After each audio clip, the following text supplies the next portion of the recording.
महोत्सव पर आप सब साथी मुझे ढेरों पत्र और मैसेज भेजते हैं, कई सुझाव भी देते हैं। इसी श्रृंखला में कुछ ऐसा हुआ है जो मेरे लिए अविस्मरणीय है। मुझे 1 करोड़ से ज्यादा बच्चों ने अपने मन की बात पोस्टकार्ड के जरिए लिखकर भेजी है। ये 1 करोड़ पोस्टकार्ड देश के अलग अलग हिस्सों से आए हैं, विदेश से भी आए हैं। समय निकालकर इनमें से काफी पोस्टकार्ड को मैंने पढ़ने का प्रयास किया है।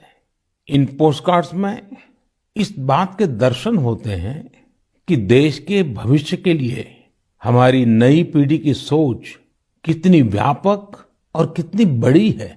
मैंने मन की बात के श्रोताओं के लिए कुछ पोस्टकार्ड छांटे हैं जिन्हें मैं आपसे शेयर करना चाहता हूं। जैसे यह एक असम के गुवाहाटी से रिद्धिमा स्वर्गियारी का पोस्टकार्ड है।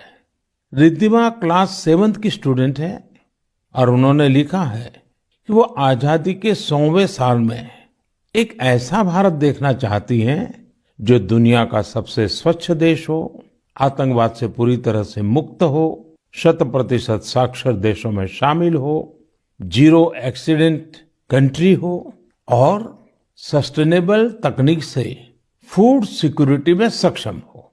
रिद्धिमा, हमारी बेटियां जो सोचती हैं, जो सपने देश के लिए देखती हैं, वो तो पूरे होते ही हैं जब सबके प्रयास जुड़ेंगे।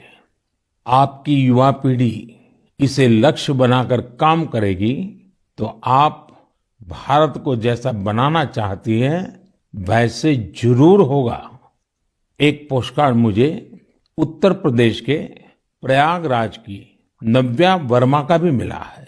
नव्या ने लिखा है कि उनका सपना 2047 में ऐसे भारत का है जहां सभी को सम्मानपूर्ण जीवन मिले, जहां किसान समृद्ध हो और भ्रष्टाचार न हो। नव्या, देश के लिए आपका सपना बहुत सराहनीय है। इस दिशा में देश तेजी से आगे भी बढ़ रहा है। आपने भ्रष्टाचार मुक्त भारत की बात की। भ्रष्टाचार तो दीमक की तरह देश को खोखला करता है। उससे मुक्ति के लिए 2047 का इंतजार क्यों? ये काम हम सभी देशवासियों को, आज की युवा पीढ़ी को मिलकर करना है, जल्द से जल्द करना है। और इसके लिए बहुत जरूरी है कि हम अपने कर्तव्यों को प्राथमिकता दें। जहां कर्तव्य निभाने का एहसास होता है, कर्तव्य सर्वोपरि होता है, वहां भ्रष्टाचार फटक भी नहीं सकता। साथियों, एक और पोस्टकार्ड मेरे सामने है चेन्नई से मोहम्मद इब्राहिम का। इब्राहिम 2047 में भारत को रक्षा के क्षेत्र में एक बड़ी ताकत के रूप में देखना चाहते हैं। वो चाहते हैं कि चंद्रमा पर भारत का अपना रिसर्च बेस हो और मंगल पर भारत मानव आबादी को बसाने का काम शुरू करे। साथ ही इब्राहिम पृथ्वी को भी प्रदूषण से मुक्त करने में भारत की बड़ी भूमिका देखते हैं। इब्राहिम, जिस देश के पास आप जैसे नौजवान हो, उसके लिए कुछ भी असंभव नहीं है। साथियों, मेरे सामने एक और पत्र है मध्य प्रदेश के रायसेन में सरस्वती विद्या मंदिर में क्लास 10 की छात्रा भावना का। सबसे पहले तो मैं भावना को कहूंगा कि आपने जिस तरह अपने पोस्टकार्ड को तिरंगे से सजाया है वो मुझे बहुत अच्छा लगा। भावना ने क्रांतिकारी शिरीष कुमार के बारे में लिखा है। साथियों, मुझे गोवा से लॉरेंसियो परेरा का पोस्टकार्ड भी मिला है। ये क्लास 12 की स्टूडेंट है। इनके पत्र का भी विषय है आजादी के अनसंग हीरोज। मैं इसका हिंदी भावार्थ आपको बता रहा हूं। इन्होंने लिखा है, भिकाजी कामा भारतीय स्वतंत्रता संग्राम में शामिल रही सबसे बहादुर महिलाओं में से एक थी।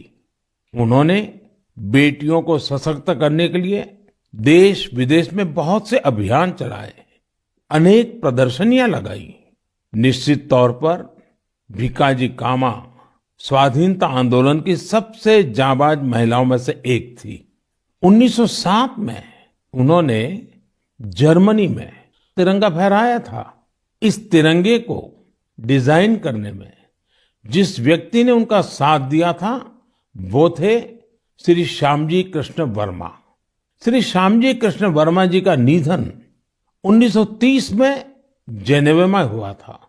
उनकी अंतिम इच्छा थी कि भारत की आजादी के बाद उनकी अस्थियां भारत लाई जाए। वैसे तो 1947 में आजादी के दूसरे ही दिन उनकी अस्थियां भारत वापस लानी चाहिए थी, लेकिन ये काम नहीं हुआ। शायद परमात्मा की इच्छा होगी ये काम मैं करूं, और इस काम का सौभाग्य भी मुझे ही मिला। जब मैं गुजरात का मुख्यमंत्री था तो वर्ष 2003 में उनकी अस्थियां भारत लाई गई थी। श्यामजी कृष्ण वर्मा जी की स्मृति में उनके जन्म स्थान कच्छ के मांडवी में एक स्मारक का निर्माण भी हुआ है। साथियों, भारत की आजादी के अमृत महोत्सव का उत्साह केवल हमारे देश में ही नहीं है। मुझे भारत के मित्र देश क्रोएशिया से भी 75 पोस्टकार्ड मिले हैं। क्रोएशिया के जाग्रेब में school of applied arts and design के स्टूडेंट्स, उन्होंने ये 75 कार्ड्स भारत के लोगों के लिए भेजे हैं और अमृत महोत्सव की बधाई दी है। मैं आप सभी देशवासियों की तरफ से क्रोएशिया और वहां के लोगों को धन्यवाद देता हूं।